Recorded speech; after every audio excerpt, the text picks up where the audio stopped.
Como la tenemos a continuación, tenemos la presencia de don Rodrigo Arias Sánchez, quien preside la Asamblea Legislativa costarricense y tiene un historial político, varias veces ministro de la presidencia de su país, así como también de otras carteras. Viene de una familia que se ha dedicado al servicio público. Su padre fue aspirante a la vicepresidencia, así como también servidor público, y su hermano ha sido 2 veces presidente de este ejemplar país con un proceso histórico político muy interesante. FOPREL nos trae este invitado muy especial y vamos de inmediato con él dándole la bienvenida, no sé si ha estado antes, a la República Dominicana y a este foro de cuerpos legislativos. Bienvenido. Pues muchas gracias por la oportunidad de poder compartir y conversar con ustedes y con todos los que nos están viendo y oyendo. Yo muy complacido de esta visita, de asistir a esta asamblea de FOPREL, de estar en este lindo país, en Santo Domingo, en República Dominicana, un país hermano con quien tenemos lazos que nos unen desde hace muchísimos años, tanto de cooperación política como de cooperación económica. Así es que vengo ahora como presidente del Congreso de Costa Rica.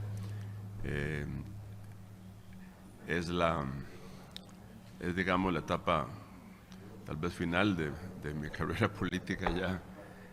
No tenía en mi agenda volver a la Asamblea Legislativa, pero ya yo estaba más en una época de retiro político, pero se abrió la posibilidad el año pasado y encabecé la lista de diputados y fui electo presidente, y ahora me reeligieron el 1 de mayo recién pasado para el segundo mandato, segundo término. Así es que participo en este foro con entusiasmo, de ver si podemos conversar sobre temas que nos afectan como región. Correcto. Temas en que los parlamentos podamos emitir legislación que sea más o menos compatible en todos los países. Yo creo que todos los países tenemos en general los mismos problemas, unos más, otros menos, ¿verdad? Tenemos el problema ambiental, el problema cambio climático, que es un tema que vamos a ver hoy. Tenemos la amenaza terrible del narcotráfico, que está minando las sociedades nuestras ahora, y en Centroamérica y en mi país por primera vez ya lo vemos como un problema muy serio, ¿verdad? Yo casi no puedo venir porque estábamos tramitando una ley urgentísima, que era una ley para crear una jurisdicción especializada en contraterrorismo y antinarcotráfico, dándole a la Corte y a las Fiscalías poderes especiales para poder actuar.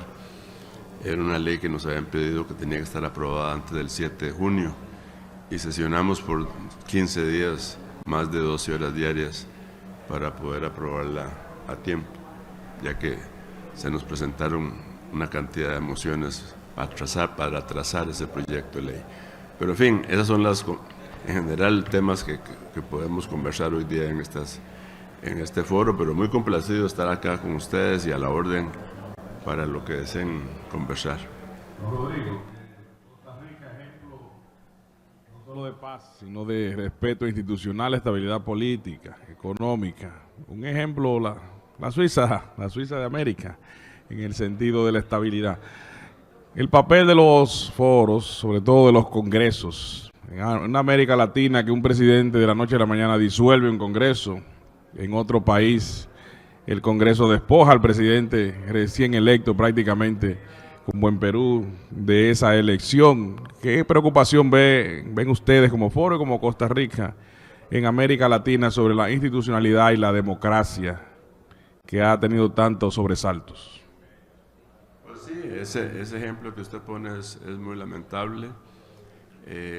Yo creo que una de las fortalezas de un país pequeño como Costa Rica ha sido no tener ejército. Nosotros lo abolimos desde 1948 y eso nos ha liberado no solo recursos para poder invertir más en educación y en salud, sino que además nos ha permitido reforzar nuestro sistema institucional. Me parece que la fortaleza de nuestra democracia está en la fortaleza de nuestras instituciones, en la independencia de poderes, en el respeto a esa separación donde cada uno hace lo que le corresponde. El legislativo legisla, el ejecutivo ejecuta, el judicial dicta la justicia y todo la acatamos. Ese respeto es básico para que funcione una democracia, y yo creo que que en los países donde se está violando esos principios, pues debe hacerse todo lo posible para que vuelva a prevalecer la esencia de la democracia, que es ese respeto institucional. Señor Rodrigo, resalta mucho que Costa Rica, que fue el país impulsor del Acuerdo Escazú, no logró pues ser aprobado por el Congreso, me parece. En nuestro país también, pues, en virtud del control previo, el Tribunal Constitucional Dominicano declaró no conforme con la Constitución este acuerdo medioambiental, básicamente que aunque se dice de derechos mínimos, pretendía trasladar el poder decisor de los órganos, ¿verdad?, con calidad para ello a el pueblo, que el pueblo fuera no solo que participara, sino que casi decidiera la suerte de muchos proyectos que tuvieran alguna afectación medioambiental, y todos lo tienen. ¿Cuál es su parecer sobre este revés, sobre todo en el marco de esta actividad que tiene tanto que ver con lo medioambiental, el cambio climático y demás? Sí, con mucho gusto. Placer para mí. Conozco mucho de usted. Sí, bueno, ojalá que sean todas esas buenas. Son buenas, créeme que sí. Bueno, pues yo debo decirle que Costa Rica es un país muy pequeño. Somos el 0.03% del territorio mundial. Tenemos 51,000 kilómetros cuadrados, pero tenemos un 6% de la biodiversidad del mundo. Me parece que en política ambiental sentimos que hemos hecho lo posible en los últimos 40 años, sobre todo en los últimos 25, por fortalecer el crecimiento de nuestros parques naturales, que hoy representan casi el 27% del territorio nacional y que son un orgullo de nuestro país. Tal vez la situación geográfica también del país, estar en el centro, ha permitido ser un entorno donde se permite tener costas con microclimas de altura, y eso hace que tengamos una fauna y una flora muy robusta. En el tema concreto que usted me dice, efectivamente el Congreso no ratificó este tratado, en parte bajo el argumento de que se consideraba que gran parte de la normativa ya estaba implementándose vía legislación interna. Entonces, yo creo que nosotros vamos por buen camino, vamos a seguir avanzando en el campo ambiental. Tenemos un gran reto inmenso, que es cómo podemos transformar nuestro transporte público, que es el sistema que más contaminación nos produce, cómo podemos irlo transformando hacia un sistema que sea ambientalmente sostenible. Porque en generación eléctrica no tenemos problemas. En generación eléctrica casi el 90% se produce de manera hídrica, pero nuestro gran problema está en la movilidad del transporte público.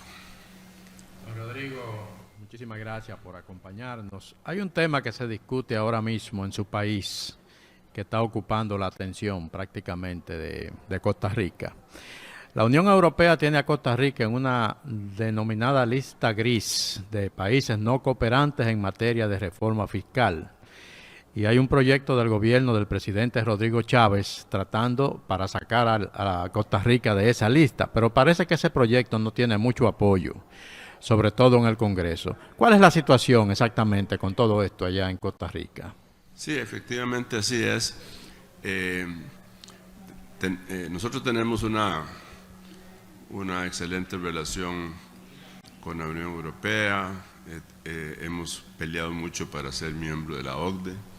Nos costó mucho hacer una reforma política interna en muchos campos para cumplir con los parámetros que nos pedía ser miembro de una organización de gobernanza muy alta, muy estricta. Y dentro de eso, pues ha quedado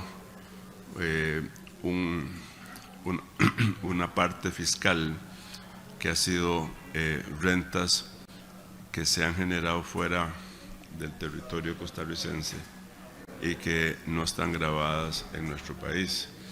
porque nuestro país tiene un sistema tributario territorial, donde solo se graban los ingresos producidos en el territorio costarricense. Sin embargo, esto lo estamos corrigiendo.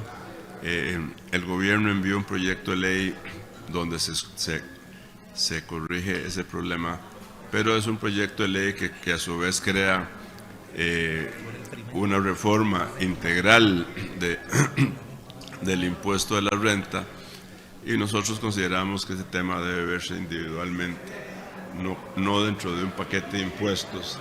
En este momento, hablar de una reforma fiscal en Costa Rica gravando más ingresos no es el momento oportuno, y por eso entonces consideramos que esta exclusión que hay que hacer para regular este problema con la Unión Europea debemos hacerlo en una legislación específica. Bueno, queremos agradecer la presencia de don Rodrigo, quien ha dedicado una vida al servicio de su país. Ya dice, como él mismo, que está cerrando esa larga etapa de carrera política. Gracias por su presencia en el Gobierno de la Mañana, Gobierno de la Z101.